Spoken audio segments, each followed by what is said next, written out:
Hello folks and welcome back to Medieval Total War. I am Conostep and this is going to be part 36 of my early campaign where I'm playing as Aragon.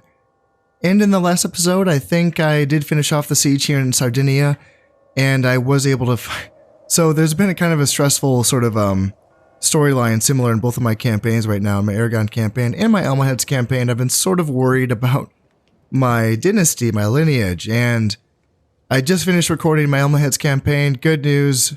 Things are going on, things are going well. I'm going to make it, I think. And in this campaign as well, things were not as dramatic, but still. Now I do have my king who's 39 and he has his son who's 18 years old. So it's nice that things are going along well in that regard. I do need to get my son married, so I do have a emissary over here. I believe he's going to talk to the German princess here in Venice, I believe. And there's two other German princesses as well, which is kind of nice to see that many on the field. And there's also a French princess somewhere, down here. So let's get another emissary to go talk to her so I can kind of shoot my shot, spread my chances out, see if I can get my son married. Other than that, though, I will be looking to take Crete, I believe, is what I want to be aiming for next. I realized, I was looking at this before I started recording, and I actually can start a crusade on Crete, but not Greece. And they're both rebel, and I was wondering this. And so let's take a look at this. I was wondering this. Crete is majority Orthodox Christian, and then Greece is majority Catholic Christian. That must be why, right? That has to be why. Let's look at Nicaea, because I believe they're also an option. Yeah, they're majority Orthodox and Muslim is the main majority. That has to be it. Yeah, interesting. So you can crusade against rebel factions as long as they're not majority Catholic, right? So that's kind of neat. I will be getting this port here finished in Sardinia at the end of this turn, and then these armies will be free to crusade against Crete. This is going to be overkill, but you know what? I want to get the job done. And then I want to move right on to Greece if I can, right afterwards. I'm a little light on artillery, I think. In fact, I probably can just disband these ballistas and this catapult. I don't know if 3 men is going to be enough. It's also funny that my general was not just a catapult crew, but it was a mercenary catapult crew. So I cannot replenish this crew anymore. So I probably should just disband them. However, I do have these 3 bombards over here in Portugal, and they can be used to break down the castle walls here in Crete. So that should be sufficient. And yeah, that's going to be good. That's just going to be good just to kind of get me another potential point on my Glorious Achievements Conquest points thing. So that should be good. And then Greece is going to be rich, or somewhat. It should make good money, so that will be nice. After Crete and Greece, I suppose I should launch another crusade to Cyprus. The idea is to get my king's influence up a decent bit so that when I eventually do go to war with the papacy to take Naples, if that is an automatic excommunication, which I guess it would be, hopefully by then he has enough influence to where that hit does not just kind of destroy my entire kingdom at that point. So, yeah, of my expansionist territorial dreams, I'm going to leave Naples for last. But it really shouldn't take long to take these places. Unfortunately, once I do wage war against the Egyptians, it's probably not going to be easy to get that ceasefire. Unless they're just dying for a ceasefire, which they might be. They are getting a little bit of pressure. The French have Tripoli, and are they still at war with them? I think they are, right? Yeah. So that might stress them out, and that might put them in a position to where they might be happy to take that ceasefire. I would hope so. I would like to go back to trading with all of them. If not, that's not the biggest. I'm making 13,000 per year right now. That's really, really good. And my treasury is sitting at 250,000, which is also pretty good. So that's, it wouldn't be the end of the world, right? If I couldn't get that ceasefire with the Egyptians, I think I would still stay in the positive, I think. Just kind of guessing, but it would be nice to be able to trade with them. I don't really want a long engaged war with them. Same with the papacy. I don't want a long drawn out war with the papacy. I just want Naples. That's it. And once I have Naples and Crete and Greece and Cyprus, then I'll be looking at, going to war with the French and really building up towards something, because they're going to run away with the points objectives. I am currently making more points than them, just by a bit. Like, they're making 20, I think, and they're making 20-ish, and then I'm making 23, I think. So I don't think I would have enough time to catch up. I'm behind a bit too much. And who are they all at war with? The Egyptians, the Germans, and the Mongols. Yeah, the problem is they're just kind of running out of enemies. Like, strong enemies, I mean. So I would like to start a war with the French when they still have other enemies to consider.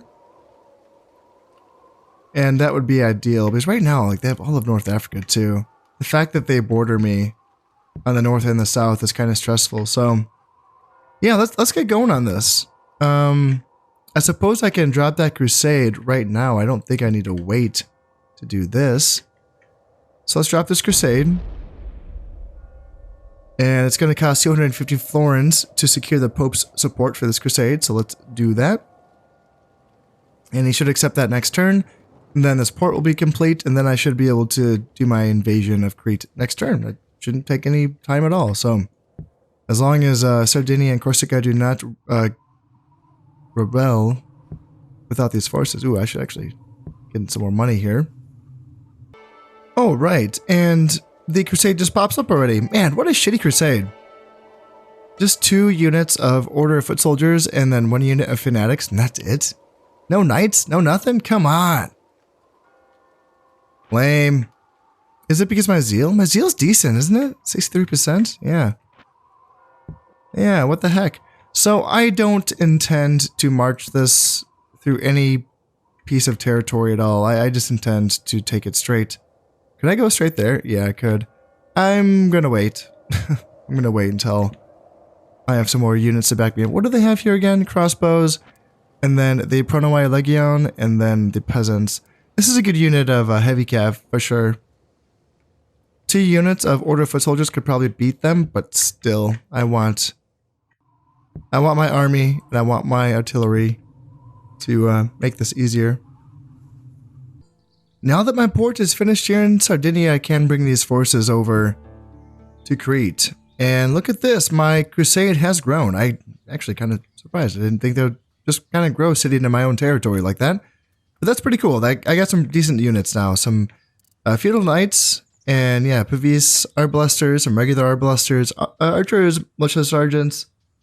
And yeah, that's about it there. But you know what? That's good. That's, got some forces out of that crusade. So let's kind of go on over to Crete and get that going. And let's bring on these units as well. Why not? Just bring all these guys on over. And then bring these guys on over as well. Don't want to leave anything to chance here. And then I can bring this ragtag army over to Greece. Once that's finished, let's check these places. Oops, that's not gonna do. So let's bring this down to very low, and then let's do the very low as well. And the fact that they're both sitting at less than 120% is worrying me, so let's leave behind a few units. Actually, can I bring over some... I do have some peasants. That should do the trick, honestly. Just bring over a couple units of peasants. They're just kind of hanging out. Where are we at now? 130 and then 136? Yeah, that should do the trick. Awesome. That is what I like to see. Here comes our mighty invasion of Crete, our almost 2,500 strong against 200 men, and honestly I don't really think it's worth fighting this one, so let's just kind of auto-resolve this. And I did lose 8 men. Well, that's a shame. So this, yeah, Crete is now mine, so I'm curious to see what's going to be in the castle. And yeah, let's just kind of release all the rebels. Earthquake in Granada. Luckily nothing was destroyed, but income was halved, and as always, what's not mentioned on this parchment is that typically there is going to be a population loyalty hit during these natural disasters. So it is worth checking in on that to make sure that the people are okay there. So, what do we got? Inquisition? Okie dokie.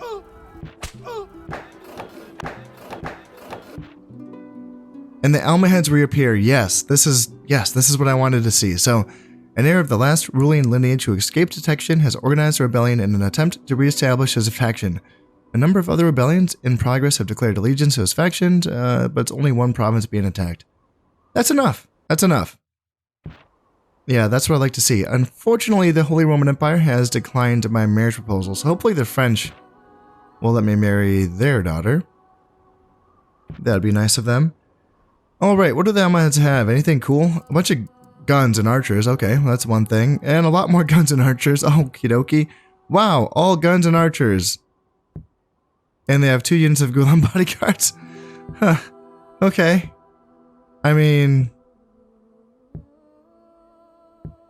it'll beat the 1 unit of knights that they have in Algeria. Will it beat anything else, though? I don't know. See, I think that the auto-resolve just...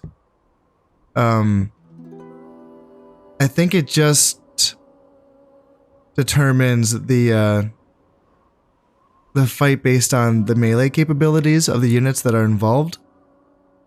Which is really stupid, but I think that's how it is. Unfortunately. And if that's the case, then this is a bit worrisome. What do the French have over here? Yeah, like, the army in Tunisia should be able to be beaten by the reemergence group, but I don't know. The groups in Morocco have some decent melee soldiers. So it's going to be interesting to see how that goes on. It would be nice if the Italians also had a reemergence. That'd be kind of cool. Genoa is less than 120. I mean, it's at 96%, so you'd think that it would happen in Genoa. If not in Provence, which is at 93%, so... yeah.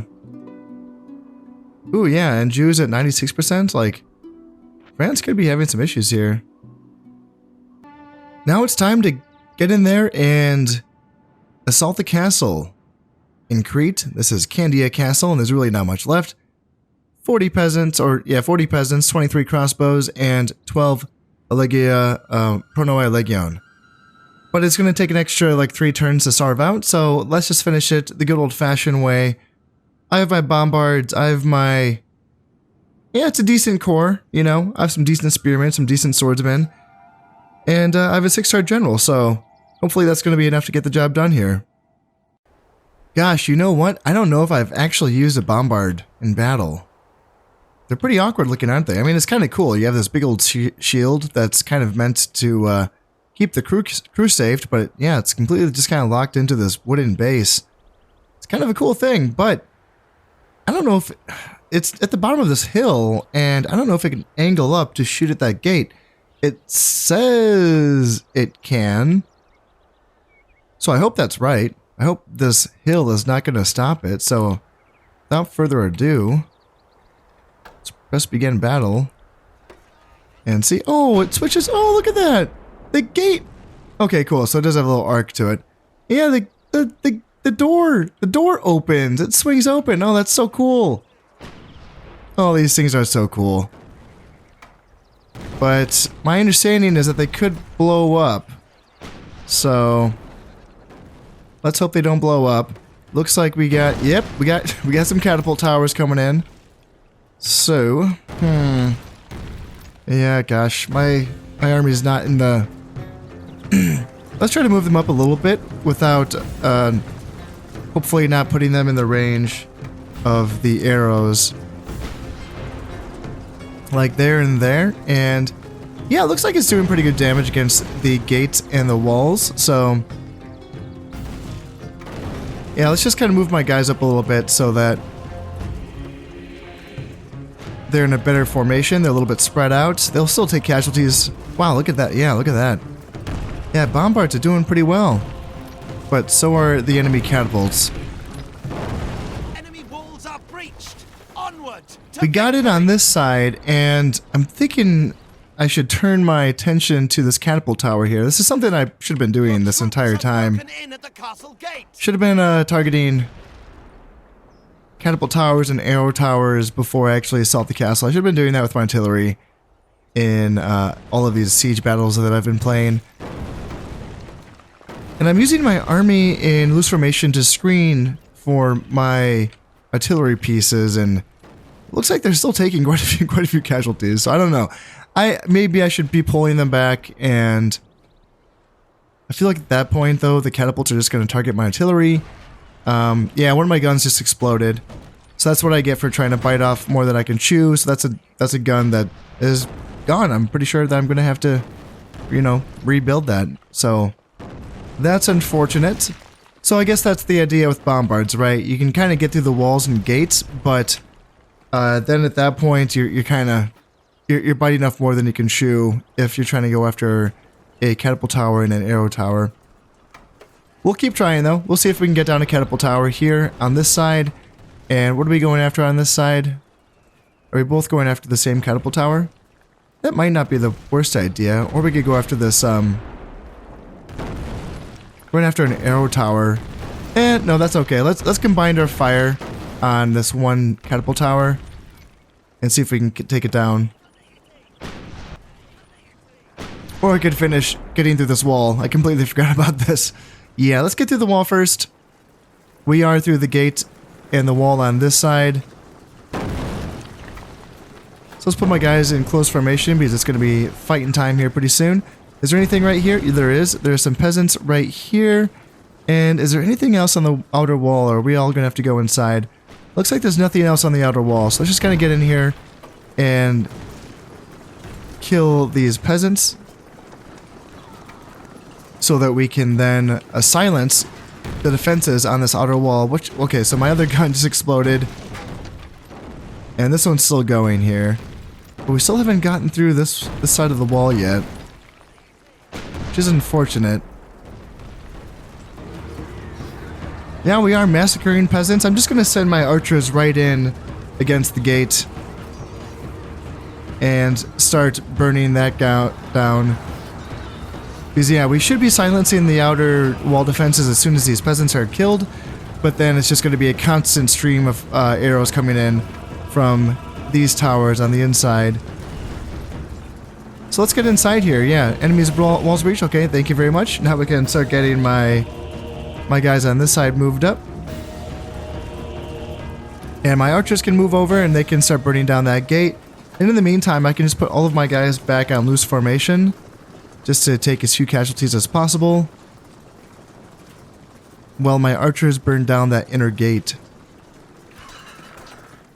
Now the gate is open, so let's try to get in quickly before they block up the sentry here, and try to send my archers over to this side so that they can attack the crossbows on the other side. And if I can bring my spears in on this side, and swords can go after crossbows as well. Feudal sergeants are about to take a charge from the Purnoy Legion, and they should hold, that is, until my chivalric sergeants come in and help out, and then my archers can come around and start getting some shots in on these crossbows on this side, and my swordsmen can come around and start charging on the crossbows as well. And yeah, these Purnoy Legion are going to do very well, but hopefully my spearmen can drag them down eventually. I'll get some militia sergeants in as well with their bonus versus armor. They should help drag down those guys. And that's it for the cavalry. They're about to be dragged down, and now we just have to get these swordsmen into these crossbows. Got my archers providing a little bit of overwatch fire here, and my swordsmen should make very quick work of these guys. And then Crete's gonna be mine. Yes. That's how a siege is done. Nice and easy, right? Oh dear, man. I still have PTSD from that really bad episode where I was that was in this campaign, right? That was my Almas campaign. Jeez, oh Pete, I'm getting them mixed up. But yeah, that was my Almas campaign, and gosh, that was just morally devastating. That was tough. That was really tough. But you know what? I'm learning some things. In fact, I learned that you can actually bring reinforcements into... See, I don't... Okay, so what's the deal? Like, How do you use reinforcements in siege battles? Because this is why I thought that you couldn't use them. But then I was told that I can use reinforcements in siege battles. So what yeah, okay guys, can you finish killing the 3 crossbows that are chasing you, please? That'd be wonderful. Yeah, so what's the deal with using reinforcements in siege battles? Because obviously when you invade a province, you just throw all of your stacks in that province and then they are available. Is this just grayed out because I need to withdraw a unit? Is that it? I guess that's something I need to experiment with. Okie dokie, but this is now mine. I did lose 300 men, but at least I did take the castle and I did complete my crusade objective, and I'm curious to see how much that has increased my king's influence. So we did pillage 3,000 florins. That's pretty nice. And who's attacking me? The freaking Mongols again? God damn it. So 2 of my ships sunk. Fucking hell. God damn, I'm pretty sure I had 2 caravels too. Like, god damn, that just pisses me off so much. Yep, looks like the Mongols are attacking me, so in this case, I was able to sink their boat, thank goodness. And then my crusade province taken, yes. Huzzah. Nice. Looks like the French are dealing with a little bit of unrest here in Cyrenacia. That's wonderful. The Germans are happy, as always. And it looks like a caravel was sunk in a storm in the Atlantic Ocean as well. And yeah, the King of France has died from an illness, so his heir has taken over command of the French. And yeah, it's going to be worth taking a peek at that and seeing how many French family members on the field. If there's like 1 or 2, it might be worth trying to assassinate them again. Just to see if I can end the French dynasty the quick and easy way. Okay, so this is interesting. This is a message that I've seen a few times, and this seems to indicate that the Inquisitor himself is done. Like, he disappears from the campaign map when I get this message. The Inquisition has ended in Prussia. The population let out a sigh of relief as the Inquisitors are no longer present. The Inquisition has been dismantled. And if I'm right, he's not going to be there anymore. So let me check that after these messages are finished. Burden's ass. Let's see. Minus 10% zeal in all French provinces. Okie dokie. And I have a son on the way. Alright. Wonderful. Anything famously brave. +1 valor, +1 morale. Alright, let's check out this Inquisitor, because this is what I'm really curious about. Prussia. Is he still there? Okay, so he is not... He's not gone. He's still there. This is my historical one. Don Raimundo de Peñafort. Yeah, he's 6 stars now. Good on you, bud. That's good work. Okay, so I must be wrong. I thought that I saw a message that I thought I saw that I didn't have an Inquisitor in a province after I saw that message, but I guess that's not the case. And goddamn, so I guess I'm back at war with the Mongols. Fucking hell. Ugh. Like, I had 2 ships in there just to make sure that they wouldn't attack me, and sure enough, right? So what happened to my trade? Oh no, I'm making 5,000 less. Oh man, losing that much trade and like going back, still having 8,500 profit is really, really nice. It's a wonderful feeling. I'm almost sitting at 280,000 in the treasury. That's really nice. Oh man, cool stuff. Now Crete is mine. Can I train anything here? Yeah, a fair bit actually. Okay. Interesting. Might be worth getting some mounted sergeants actually. It's something that I haven't trained any of in this campaign because I've just been kind of relying on my Spanish Unites as my light cav, just because they are relatively decent in a melee fight. However, mounted sergeants, they're good utility. They're boring because all of the Catholic factions can access them, but they are a good utility. They're relatively fast, and they're kind of a they kind of serve an in-between role. They have a good attack and a good charge for being a light cav, but they're not as super duper fast as some of the fastest light cav in this game. I'm pretty sure they're kind of a mid role between like a light cav unit and a feudal knight in a way. So it might be worth getting a few of these guys. I mean, I may as well since I can train them here. Ooh, or I can get assassins here.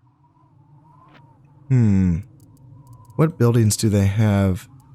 So it's just the... Oh, yeah, it is an alehouse. So I can get Valor 1. I can get Valor 1 assassins trained here in Crete. I'm probably just going to do that. Yeah, screw the mounted sergeants. Sorry, guys. I want assassins so that maybe I can kill the French. Yeah, it's going to be neat to take a look at this. His influence, the new king is pretty gosh darn a good influence, I gotta say. Was he a 7 influence? Yeah. How's my influence? Like, what did it raise up to? Just 1, eh? Goddamn. Okay, I kind of was hoping that a crusade would raise it by more, but I guess that's not the case. Well, I mean, Greece is next. Not for a crusade target, because they are majority Catholic, but still, I can take this province, hopefully right away. Okay, actually, yeah. Get rid of the assassins and let's get some peasants in here right away. Just to garrison the castle. And then Governor of Crete, +1 loyalty. Let's find someone that has at least 4 acumen. Like this bombard crew, why not? I don't care. And yeah, it's not going to make a ton of money, but... Yeah, 383, that's a little sum. And let's hang out here. Let's build a watchtower. And oh fuck, I need to build a port before I can use these armies again. Fuck. Okay, let's just build that. I want the port so I can move these armies again. Yeah, that's important to me. I want to be able to get that going so that I can take Greece in 4 turns. And in that time, my population loyalty in Crete should have normalized. Hopefully. Oh, this is cool. It looks like one of the French armies attacked the Almohads here in Algeria, and then they just got defeated. And they ended up in the castle? I didn't think that's how that worked. Oh yeah, I guess it is how that works. If a garrison sallies out and they're assisted by an army coming in from another province and then they lose, they all do end up in that castle, don't they? Yeah, I think that is, yeah, that sounds right. Because there was only just this one unit of Knights Templar initially, and now there's like a whole army in there. And that means this garrison's just going to last for 2 more turns. Cool. Interesting. Wow, I'm kind of surprised this Almohad army won. And not just won, but like, where's the casualties? What, they lost? Man, they didn't lose much, did they? This is a pretty healthy looking army.